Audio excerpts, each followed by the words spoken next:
Hello and welcome to study with Elina. आज आम नवम श्रेणी अर्थनीति विभाग प्रथम अध्यायर द्वितीय पाठ मुद्रा और ऋणर पार्ट 2 पढ़ा। लास्ट क्लास रे आम जहाँ सब पढ़ी विषय किसी डिस्कसन कर देन आगू बढ़ा।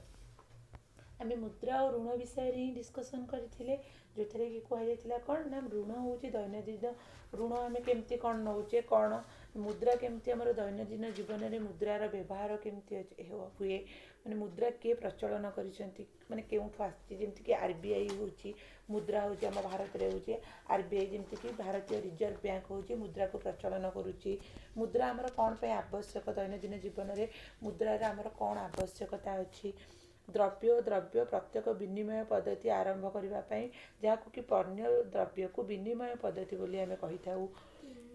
यही व्यवस्था द्वारा कौन है जड़े व्यक्ति धान चाष कर परिवार चलैवा चाहूँगी से जदि तेल किणवा चाहूँगी तेरे तार उत्पादित शस्य धानरू किछि देई प्रतिबदल तेल उत्पादन करुवा व्यक्ति ठारू तेल आने पड़ो।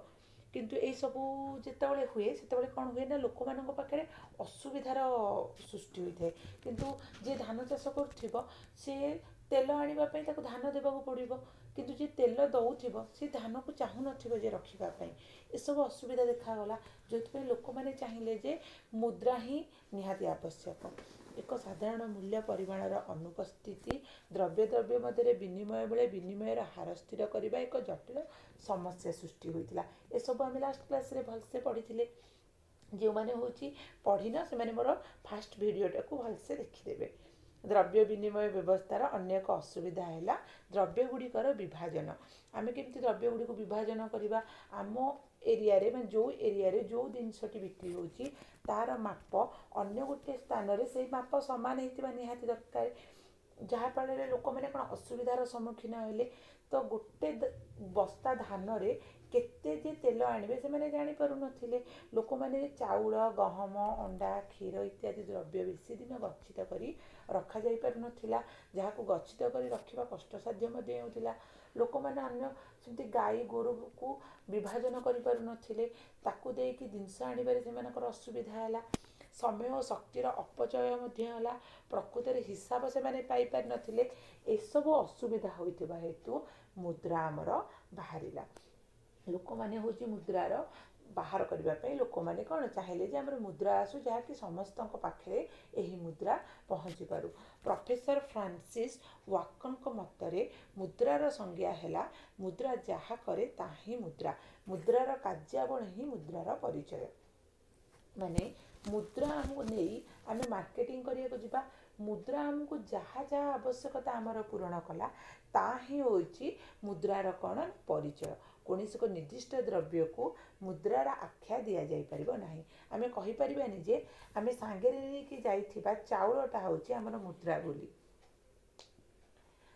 निकेल और ब्रोंज धातु निमित्त मुद्रा आम बर्तमान प्रचलन करुचु माने आमे जो मुद्रा एबे व्यवहार करुचु से मुद्रा होची केउथिरे निर्माण होईची निकेल और ब्रोंज रे। आग काल रे जेमती सुना रूपा तंबा गुड़ा को मुद्रा रूपे व्यवहार करा जाउतिला किंतु एबे तो ताको आमे मुद्रा रूपे व्यवहार करिनाउ ना एबे आमे निकेल और ब्रोंज धातु रे निर्मित मुद्रा को मुद्रा रूपे व्यवहार करुचे।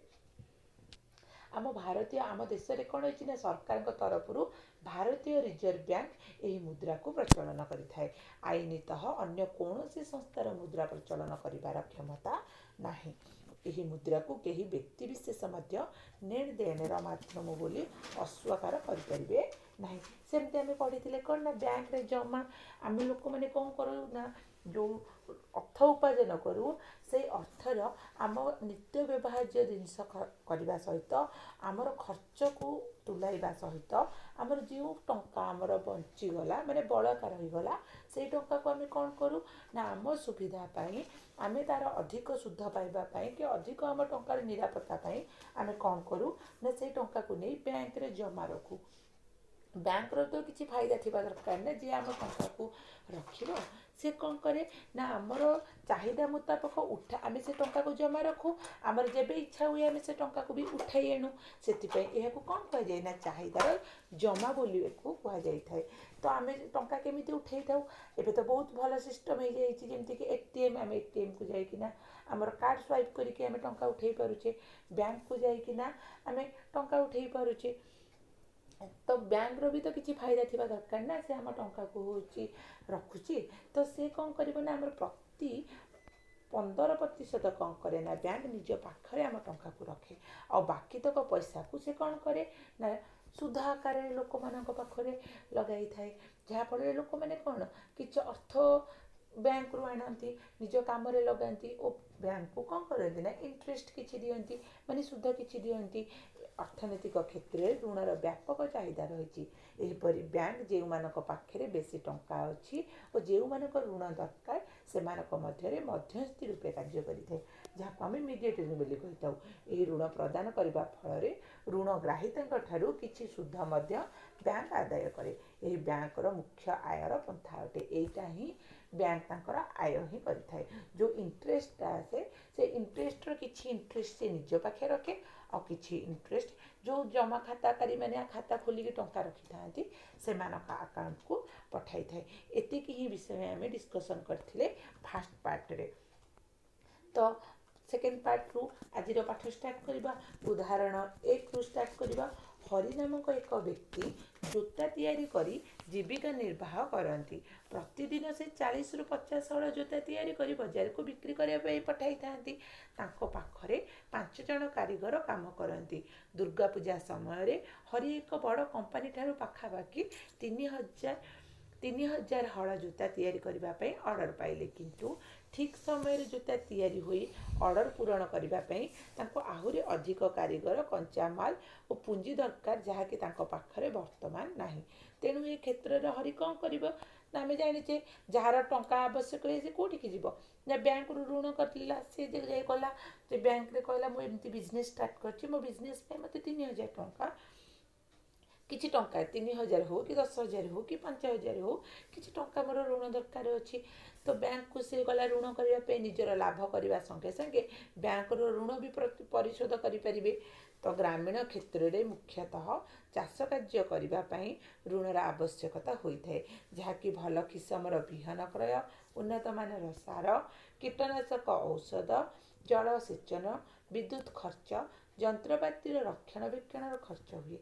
ଚାଷୀମାନେ ସାଧାରଣତଃ ଚାଷ କାମ ଆରମ୍ଭ ହେବା ପୂର୍ବରୁ ଋଣ ନେଇ ଉପରୋକ୍ତ ଜିନିଷମାନ କିଣାବିକାରେ ଖର୍ଚ୍ଚ କରନ୍ତି ଓ ଫସଲ ଅମଳ ହେଲା ପରେ ତାକୁ ବିକ୍ରୟ କରି ଉକ୍ତ ଋଣକୁ ପରିଶୋଧ କରନ୍ତି। ଏ କ୍ଷେତ୍ରରେ ଋଣ ପରିଶୋଧ କରିବାର କ୍ଷମତା ଭଲ ଫସଲର ଅମଳ ଉପରେ ନିର୍ଭରଶୀଳ। ଆମେ ଯେଉଁ ଜିନିଷଟାକୁ ଡିସ୍କସନ୍ କରିଥିଲେ, ତ ଲୋକଟିର କ'ଣ ହେଲା ନା ହରି ନାମକ ଗୋଟେ ବ୍ୟକ୍ତିର କିଛି ଟଙ୍କା ଆବଶ୍ୟକ ପଡ଼ିଲା ତାର ବିଜନେସ୍ରେ ଲଗାଇବା ପାଇଁ। ସେ କ'ଣ କଲା ନା ବ୍ୟାଙ୍କକୁ ଗଲା, କିଛି ଋଣ ଆଣିଲା।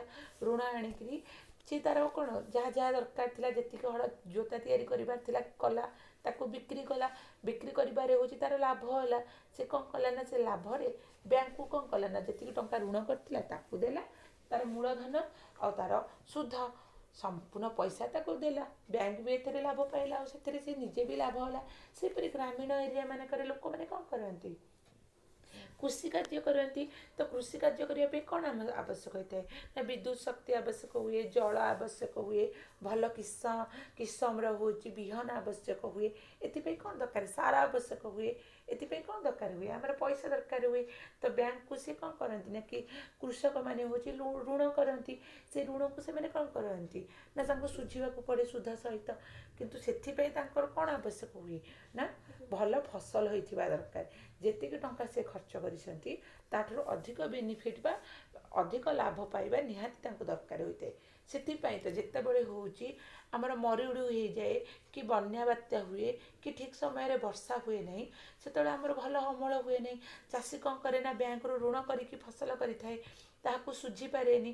ଯେଉଁଥିପାଇଁ କି ଚାଷୀ କ'ଣ କରିଦିଏ, ସେ ଭୟରେ ସେ ଡରରେ କେମିତି ଟଙ୍କା ଶୁଝିବ ସବୁ ଚିନ୍ତା କରିକି ସେ କ'ଣ କରେ ଆତ୍ମହତ୍ୟା କରିଦିଏ।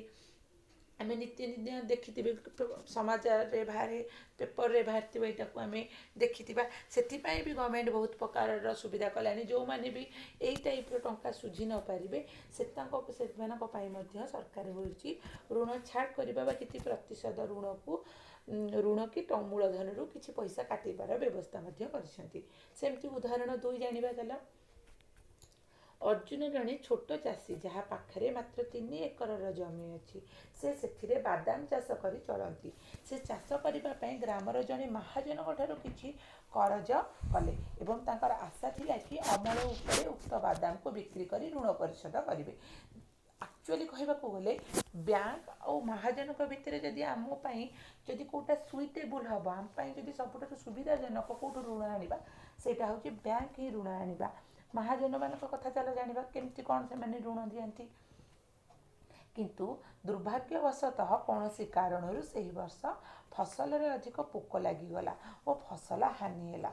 अर्जुन का चेष्टा विफल है से ऋण परिशोध करने शेष निज जमीर एक अंश को बिक्री करने को बाध्य हेले। ए क्षेत्र में फसल हानि जो ऋण परिशोध संभव हो पारा नहीं बरं ऋण कर अर्जुन केवल दुख और कष्ट ही पाइला जेहेतु से महाजन ठारू टंका आनीला तो महाजन को तो निहाती रूपे से तार टंका ऋण जो आनी धन को मूलधन और सुधा फेरैया ही पड़ो से फसल हानि घटू किंबा न घटू तो से कौन कला ता जमी जी गरीब लोक से जी जमी थी से जमीर किसी अंश बिक्री कला से बिक्री अर्थरू किसी नहीं कौन कला ना महाजन ऋण को सुझिला सी कौन भाई भल बादाम हम भल बिक्री हम तार लाभ हम से किंतु तार किसी भी हो पारा ना से जहाँ आशा करता तार किसी फल पदला ना से उल्टी कौन पाइला ना दुख और कष्ट पाइला। ऋणर नियमावली विषय चल जानिबा ऋण कला बेले ऋणदाता ऋण ग्रहीता मानक मध्य एक बुझावण पत्र प्रस्तुत कराए किसी डील हुए जी ऋण निए सी और जी ऋण दिए तांको भितरे कौन हुए ना गोटे बुझावण बा नियमावली गोटे थाए जो कि सुधर हार होची उल्लेख थाए ऋण ग्रहीता सुध संगे संगे मूलधन को भी परिशोध करने को सम्मति दे था माने राजी होती जे जेतिकी टंका मु मूलधन नहीं ताकू भी देवी और जी टंका मोर सुध है प्रति मास को सुध जी मुझे भी सुध देवी बेले बेले ऋणदाता ऋण देवा पूर्वर ऋण ग्रहीता कि प्रतिभूति दाबी करती प्रतिभूति माने कौन ना प्रतिभूति हूँ सिक्यूरीटी माने किसी मर्गेज आकार रखापी जदि मुझे आपण को देवी हूँ किसी टंका देन तमें तुम जमीर पट्टा हो कि घर कागज पत्र हो कि सुना अलंकार हो कि तुम गाई गोरु हो जहाँ भी हो मो पाखे कौन करके रखिब ना जमा रखिब बैंक तो गाई गोरु नबनी ना बैंक कौन कर किसी जमी बाड़ी कागज पत्र नब यही प्रतिभूति एक जिनिस जहाँकि ऋण ग्रहीता निज संपत्ति अटे जथा जमी घर बाड़ी जानवाहन गाई गोरु गाई बैंक जमा सुना अलंकार इत्यादि यहाँ बंधक रखी ऋणदाता ऋण दियंती और मूलधन और सुध परिशोध कलापर ऋण ग्रहीता को प्रतिभूति फेराई दियंती जितेबाला जी ऋण नहीं थाए ऋणदाता कौन करती ना मूलधन सहित मूलधन दियंती तो सी कौन करती ना जितेबाला टंका तांकर सुझिबार थाए तो मूलधन सहित सुध जितेबाला सी कौन करती ना महाजन को हो किंबा बैंक को हो दे दियंती सेतेबाला से जो सिक्यूरीटी बा मर्गेज आकार जो जिनसटी रखी थांती ताकू सेटा कौन से वापसी पाई जाती माने ताकू फेरई दिया जाए जदि कौन क्षेत्र में ऋण ग्रहीता ऋण परिशोध करने को अक्षम होती धन्य से देवाकू दे ही पारिबनी जी टंका नहीं से टंका से दे पारिबनी से समय कौन हुए ना ऋणदाता जो प्रतिभूति को बंधक रखी था विक्रय कर निजर प्राप्य पाई पारे तो से जो घर कि टंका कि पैसा जोटा मर्गेज आकार रखी जोटा को सी हूँ सिक्यूरीटी आकार रखी सेटा को सी कौन करती ना जी दे थाए टंका से कौन करे बिक्री कर दिए जी टंका तार से देता से टंका से रखी बाकी तक फेर दिए आउ के कौन हुए ना महाजन क्षेत्र में यहाँ बैंक क्षेत्र में यहाँ जे फेरी पार तुम किसी टंका से नहीं जी टंका तुमको देते से टंकार जिनस रखीला जब किसी पड़ा पाखे टंका तुम पाक फेरी आसो कि महाजन क्षेत्र में यहाँ हुए ना से कौन करती ना शोषती लोक मान हैरान करती नहीं जाती से जिनस आउ के तुम पाखक पहुँची पारे ना सेमती गृह ऋण कौन ना घर तोड़ापी ऋण करने को गृह ऋण कहुए मेघा नामक एक महिला घर तैयारी करने ब्यांकरू 5 लाख टंका ऋण कर ऋण उपरे वार्षिक सुधर हार शतकड़ा 12.5 अटे। यह ऋण को 10 वर्ष अवधि मध्य मासिक किस्ती परिशोध करने को से बैंक सहित चुक्ति करी। तो तांकर गोटे नियमावली अच्छी जे तमें जदि गृह ऋण पर 5 लाख टंका नेउच ताले वर्ष को सुधर हार शतकड़ा रहिबो 12.5% 10 वर्ष भितर तुमको सुझा पड़ो। प्रति मासरे तुमको सुधर किस्ती देवाकू पड़ो। मेघा ऋण कला बेले तांकर चाकरी प्रमाण पत्र दरमा पाउथिबा प्रमाण कागज इत्यादि बैंक को प्रदान कर ऋण पाइबा आवेदन करथिले। तो से जने होल्डर थिले, जॉब होल्डर थिले, से कौन करथिले ना जोड़ी चाकरी करथिले से चाकरी रो कागज पत्र देथिले ता संगे आ कोन देथिले से को दरमा पाउथिले को तांकर सैलरी अकाउंट भी सेठी से कागज पत्र सब देथिले। एथिपाई बैंक तांकठारु प्रतिभूति हिसाब रे घरर कागज पत्र मध्ये दाबी करथिला। बैंक मागिला जे आपण को आमे को भरोसा रे दबो तो आपण भी आपण आम मानक पाखरे कोन रखंतु ना किछि सिक्यूरिटी रखंतु। तो जो सिक्यूरिटी पई से कोन करथिले ना ताको घरर जो जमी रखिथिले से जमीर कागज पत्र को से बैंक रे रखिथिले। एही ऋण परिशोध हैला परे मेघा से गुडी को बैंक ठारु फेरी पड़िबो। जदि बैंक होची बैंक रु जदि होची से शुद्ध शुद्धि पारि न था बैंक वाला कौन कर जो कागज पत्र से रखी से कागज पत्र को बैंक रखी था से जगह को बिक्री कर दे था जेहेतु 10 वर्ष भितर मेघा सुझी ना पूर्व नोटिस देवे बैंक वाला नोटिस बार बार पठेबे। सुधर हार प्रतिभूति कागज पत्र बा जिनिस और ऋण प्रदान किसम ऋणर नियमावली बोली विवेचना करा जाए। यह प्रत्येक ऋणदाता और ऋण ग्रहीता आवश्यकता अनुଯାयी भिन्न भिन्न होई थाए। समवाय संस्थार ऋण कौन ना बैंक छाड़ ऋणर आउ गोटे बड़ उत्स है समवाय संस्था। गाँ गहली रे लोक माने सस्ता ऋण पाई एही संस्था उपरे निर्भर करती। तमें जानी सब गाँ मानक महिला माने मिसी गोटे समवाय संस्था गोटे समवाय बैंक तो जानी जो महिला मैंने हूँ खोली था समवाय संस्था से मैंने जाती समवाय बैंक रु किछि टंका ऋण आनती। गाँ गहली लोक मैंने सस्ता ऋण पाई एही संस्था उपरे निर्भर करती। विभिन्न प्रकार समवाय संस्था अच्छी यथा कृषक समवाय संस्था, बुणाकार समवाय संस्था, कारखाना समवाय संस्था इत्यादि। सोनपुर नामक एक ग्रामर कृषक समवाय संस्था गठन करा जाई अछि। सेथिरे पाखापाखि 2300 चाषी सभ्य अछंती। यह सभ्य मानक ठारू टंका जमा हिसाब रे ग्रहण करे एवं एही टंका को प्रतिभूति हिसाब रे देई बड़ बैंक रु एकाथरे रे बहुत टंका ऋण करी आनी। एही ऋण टंका को संस्थार सभ्य माने कौन करती ना ऋण हिसाब रे ग्रहण करी निजर चाष कार्य को तुलाई थांती। अमल परे फसल बिक्री करी ऋण परिशोध करी थांती। थरे बैंक रो समस्त ऋण सुझीगला परे पुणी आउ थरे संस्था ऋण पाइबा पई सक्षम होई थाए। कृषक समवाय संस्था चाष निमंते व्यवहृत जंत्रपाति, माछ चाष पई जाल, घर तैयारी करिया पई एवं आहुरी अनेक प्रकार जावतीय खर्च तुलाइबा पई सभ्य मानक कौन करना ऋण प्रदान करे। माने सभ्य मानकर जहार जोटा आवश्यकता थाए से कौन करती ना ऋण करती। पुणी कौन करती ना किछि दिन पई केते दिन भितर से ऋण को सुझिबे भी कागज रे लेखापड़ा करती। सेतिक दिन भितर मूलधन और शुद्ध संपूर्ण कौन करती ना से संस्था को दियंती। से अनुसार अन्य माने भी से अनुसार आगु को चलती जहाँ फल कौन हुए ना समवाय संस्थार होची कौन हुए ना उन्नति हुए टंका बुद्धि पाए अन्य माने मध्य ऋण पाई पारंती। सेठी जो माने सभ्य अछंती से माने भी किछि टंका पाई पारंती। आमे वर्तमान जानिलु जे लोक मैंने आवश्यकता तुलाइबा पई विभिन्न प्रकार संस्थार ऋण करिथांती। एही ऋण देबा संस्था गुडी को आमे मुख्यतः दुई भाग रे विभक्त करूछु। कौन ना अनुष्ठानिक आ गोटे होची अण अनुष्ठानिक। बैंक और समवाय संस्था गुडी को अनुष्ठानिक संस्थार अंतर्भुक्त होइथिबा बेले महाजन, काबुलीवाला, व्यवसायी, नियुक्तिदाता, बंधु बांधव, सांगसाथी इत्यादि अण अनुष्ठानिक संस्थार अंतर्भुक्त हुअंती। बैंक को जीव टंका ऋण करके आनिब माने सेटा होचे अनुष्ठानिक। जमिति तुमर दरकार पड़ा तुम सांग ठारू तुम 2000 टंका कर जाइल, तुम बंधुबांधव ठारू 5000 टंका कर जाइल, गाँव में किए सुध लगाउथबो ताको ठारू किछि पैसा आनिल, एगुड़िक अनुष्ठानिक ऋण नुहे, एगुड़िक सब होची अण अनुष्ठानिक ऋण। ये गोटे बक्सटे देती से बक्सटा को देखा चल ग्रामीण क्षेत्र में ऋणर उत्स विषय चल जाना। जमी मालिक मान पाखे 1% ही थाए, महाजन पाखे 30%, व्यवसायी पाखे 3%, बंधुबांधव पाखे 7%, अन्य पाखे हूँ 7%, वाणिज्यिक बैंक रे थाए 25% और समवाय समिति रे थाए हूँ 27%। अनुष्ठानिक ऋण प्रदान संस्थागुड़िक कार्यावली भारतीय रिजर्व बैंक प्रत्येक तत्वावधान ही होता है। ओबियसली आम आगुरी पढ़ीचे आरबीआई ही आम देश में आरबीआई द्वारा ही मुद्रा कौन स्थापन कराए और ता द्वारा ही कौन हुए ना लोक मान पाखक ही साधारण जनता पाखक कौन आसे ना टंका आसीपे।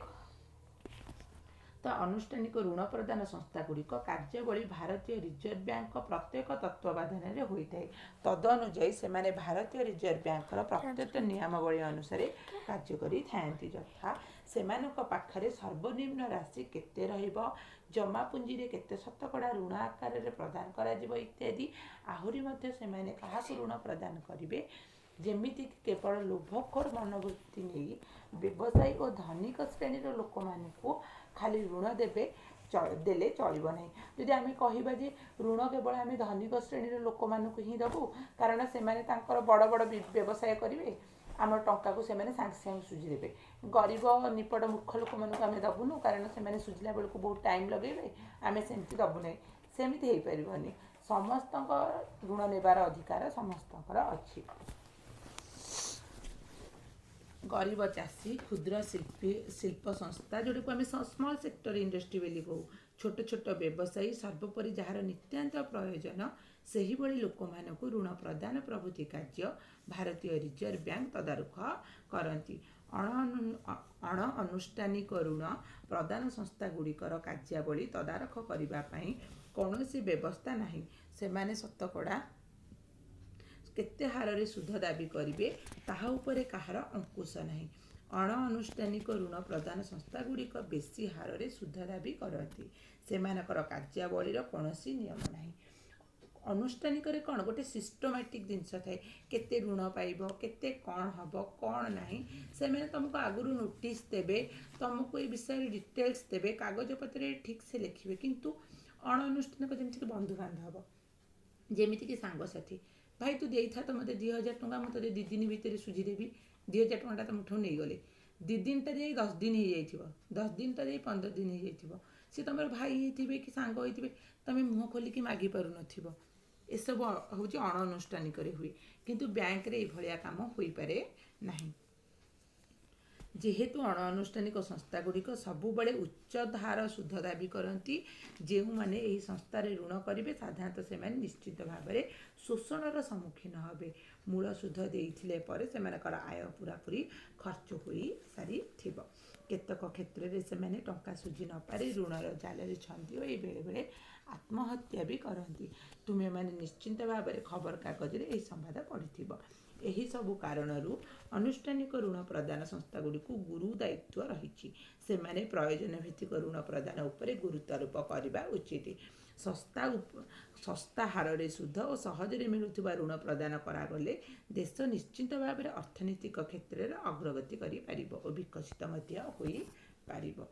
स्वयं सहायक गोष्ठी कौन आजिकाली गरीब श्रेणी लोक मानक सहज सुविधार ऋण मिलवाई केते गुड़िए गोष्ठी कार्यरत। आम जाने गाँ गहली स्त्री लोक मैंने जो करती ग्रामीण क्षेत्र में गरीब श्रेणी और मुख्यतः महिला माने गोष्ठी गठन करते जहाँ स्वयं सहायक गोष्ठी बा सेल्फ हेल्प ग्रुप एसएचजी बोली कहू।